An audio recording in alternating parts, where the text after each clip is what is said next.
flashbacks when you were on the side. No, I didn't run about that. Greensville Correctional Center. The sights,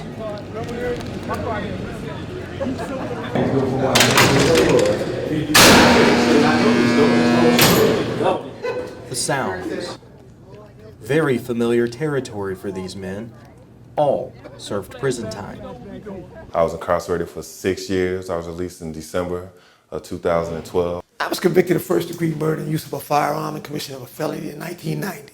I spent 15 and a half years in prison.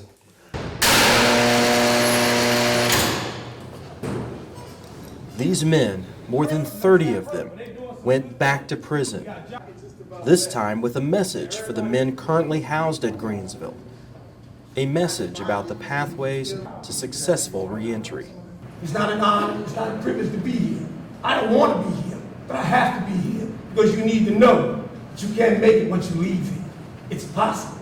The men's panel of returning citizens was coordinated by the Workforce Development Reentry Program. They shared their stories of success, but also of the challenges they faced returning to society and the ways they overcame adversity. Today's event was monumental. A collection of men from different stratuses, all focused on the same thing, helping men to realize their potential. They were once defined by their crimes.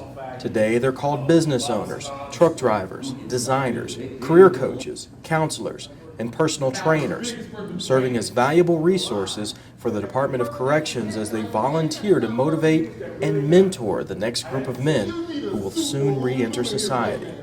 That's one of the great things about what we're doing here today, because you're looking at the positive things that come out of many different backgrounds. You have Christians here, you have Muslims here, you have gang members here, you have everybody here, but we have one common goal.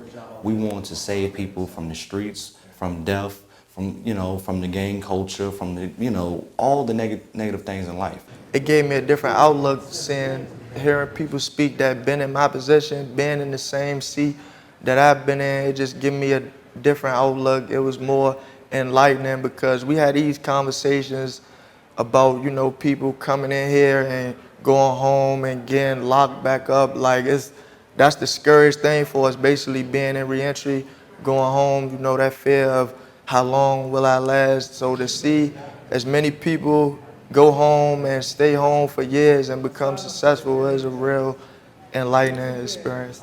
And you will be surprised at how just paying attention to the small things will get you to this seat. Can I talk about it? Let's talk about this cognitive community in you right now. Thinking for a change, process groups, all this stuff that you're not paying attention to. You say you want to work, you say that you're ready to do what you're going to do, but you can't even stand up for count. You can't stay out the hole. You don't even want to get out the bed and put your suit on right, get yourself together to come to A&D. Come on, man. I wish, honestly, that while I was incarcerated, I could have had something like this happen. I can just imagine how encouraged those guys are to see different guys from different walks of life, and definitely having a variety is important because, you never can reach the same person that somebody else may can reach. So I might can reach one person, but somebody else may can reach somebody that I couldn't get. What happened today, what transpired today was inspirational to me. As long as I can stay focused and disciplined and humble at the same time, that it's nothing I can't do. It showed the sky's the limit. I'm striving to be great. And I see some great dudes that was in that room today that taught me, stay motivated. It's gonna come. It's skills transfer. You got to understand it.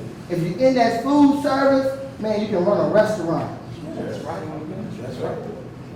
These men took the skills that they had in here and just transferred them to something positive. We're not geniuses. We're far from it. We're disregards from society. That's what we are. We're rule breakers and risk takers. We're you. The only difference is a light came on and said, everything that I've been doing to go this way, I now can do and go this way and get paid for it. That's right. When they listen to my story, I want them to hear and understand that before I left prison, I set an expectation for myself that I would be successful. Because if you set the expectation that, hey, I am going to get out of prison, I am going to do well, I am going to be around people who are positive and you make that your expectation, then you will perform to that level of expectation. I want to be a success story. I want to be one of those guys like that came in today. They provide us tangible evidence that it can be done. All of the changes that they made it within themselves and before they got out of prison. Organizers hope to conduct similar panels at facilities across the state. It's just another example of how the Virginia Department of Corrections is putting public safety first.